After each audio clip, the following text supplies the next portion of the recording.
দিয়েছে তো তোমার কি সমস্যা? আর সেদিন কয় আল্লাহ গো, তার সেজদার পাওয়ার, তার সেজদার ওয়েট এতটাই ওজন, আমি আর সেদিন সহ্য করতে পারতেছি না। তাহলে বলো কি করলে তুমি থামবে, তোমার কাঁপুনি বন্ধ হবে? আর সেদিন বলে রব্বে কারীম, তোমার ওই যুবক বান্দা ওই সেজদার ওসিলায় তার জিন্দেগীর গুনাহ তুমি মাফ করে দাও। এ যুবক বন্ধু, জীবনের সময়টা কত মূল্যবান, আল্লাহর কাছে মূল্যবান, পৃথিবীর মানুষের কাছে মূল্যবান। কথা বলেন, জীবন শিশুকাল বিরক্তিকার একটা সময়। মা বাবা বলে বা পাড়া প্রতিবেশী বলে ছেলেটা কবে বড় হবে, সন্তানটা কবে বড় হবে, বিরক্ত। এরপরে যখন বৃদ্ধ হয়ে যায়, ছেলে মেয়েগুলো ওই বাবা মা বা বৃদ্ধ মানুষটাকে দেখে বলে এই আপদটা কবে বিদায় হবে, কবে বিদায় হবে। দেখেন না, একটু ভালো করে লক্ষ্য করে দেখুন, সামাজিক প্রত্যেকটা কাজ, রাজনৈতিক প্রত্যেকটা কাজ, রাষ্ট্রীয় প্রত্যেকটা কাজ, সবগুলো কাজে যুবকদের কত মূল্য। সরকারি চাকরি করতেছে, বৃদ্ধ বয়স হয়ে আসতেছে, বলে পরে রিটার্ন দিয়ে দাও, ওকে খারিজ করে দাও, ওর পরিবর্তে আরেকটা যুবক নিয়ে এসে ভর্তি করো। কথা বলেন, আল্লাহর কাছে সবচেয়ে প্রিয় হলো যুবকের ইবাদত। জীবন বয়সে যারা ইবাদত করেছে আল্লাহ পাক তাদেরকে আরশে আজিমের নিচে ছায়া দিবে। 3 নাম্বার, যারা অন্তরটা মসজিদের সাথে সম্পৃক্ত, অন্তর মসজিদের সাথে সম্পৃক্ত। মসজিদের সাথে সম্পৃক্ত অর্থ হলো নামাজ পড়ে আর মনটা রয়ে যায় মসজিদে। কখনই মুয়াজ্জিন আযান দিবে হাইয়া আলাস সালাহ বলে আবার দৌড় দিয়ে মসজিদে যাবে, মসজিদের উন্নয়নমূলক কাজে অংশগ্রহণ করবে। এই ব্যক্তিটাকে আল্লাহ পাক আরশে আজিমের নিচে ছায়া দিবে। সমাজ কেন গড়ো না, বলুন না আমার সাথে, ও নামাজি কোরআন দিয়ে নামাজ পড়ো, সমাজ কেন গড়ো না।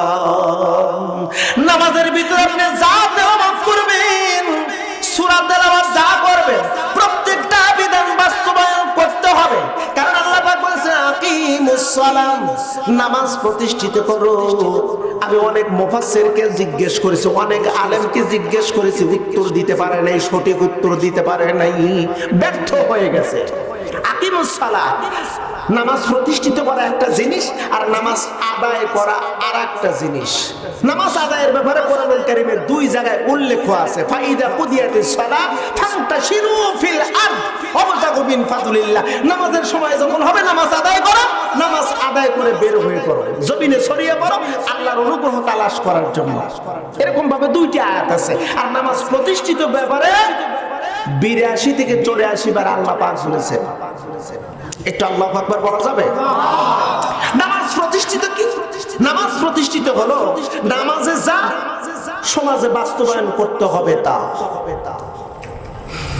অনেকে মন খারাপ করতে পারে না, একদম বাস্তব প্র্যাকটিক্যাল কথা। নামাজের পূর্ব প্রস্তুতি আছে। পূর্ব প্রস্তুতি হলো কি? শরীর পাক। জরবন কি পাক? আমরা বলি শরীর পাক, না না, পবিত্রতা আদায় করা। পবিত্রতা আদায় করা।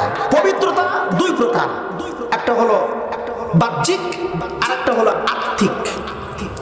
বাহ্যিক পদ্ধতি হলো 3টা। 3 পদ্ধতিতে পবিত্রতা আনয়ন করা যায়। বাহ্যিক যেমন ওযু, তায়াম্মুম, গোসল। ওযু, তায়াম্মুম, কথা বলেন না কা? ওযু, তায়াম্মুম, গোসল। 3 পদ্ধতিতে শারীরিক বাহ্যিক পবিত্রতা আপনি আদায় করলেন। এবার আত্মিক পবিত্রতা কি? আত্মিক পবিত্রতার ব্যাপারে সূরা শামসের ভিতরে আল্লাহ পাক বলেছেন কদ আফলাহা মান যাক্কাহা ওয়া কদ খাবা মান দাসসাহা। যে ব্যক্তি আত্মার পরিশুদ্ধতা করলো সে ব্যক্তি সফলতা পেল, আর যে ব্যক্তি আত্মার পরিশুদ্ধতা পেল না সে ব্যক্তি সফলতা পেল না। কথাটা ভালো করে বুঝবেন। পূর্ব প্রস্তুতি, আপনাকে পবিত্রতা আনয়ন করতে হবে। আত্মার আত্মার পবিত্রতা কি? আত্মার ভিতরে অসৎ স্বভাব আছে 10টি। জোরবন কয়টি? 10টি অসৎ স্বভাব আছে। দেখেন তো, একটু মিল করে দেখেন তো এগুলো আমাদের অন্তরের ভিতরে পাওয়া যায় কিনা। আত্মার অসৎ স্বভাব হলো 10টি। 1 নাম্বার অহংকার। অহংকার ভিতরে হয় না বাহিরে? জোরে বলতে হবে, ভিতরে। 1 নাম্বার অহংকার। কারণ নামাজের পূর্ব প্রস্তুতি পবিত্রতা। বলুন না কি? জোরে বলেন না। আমি হ্যাঁ ভাই, আমি শুনেছি নাকি এখন আপনি সময় মতো পেয়ে 12টা আমার কেবল হলো 56 মিনিট।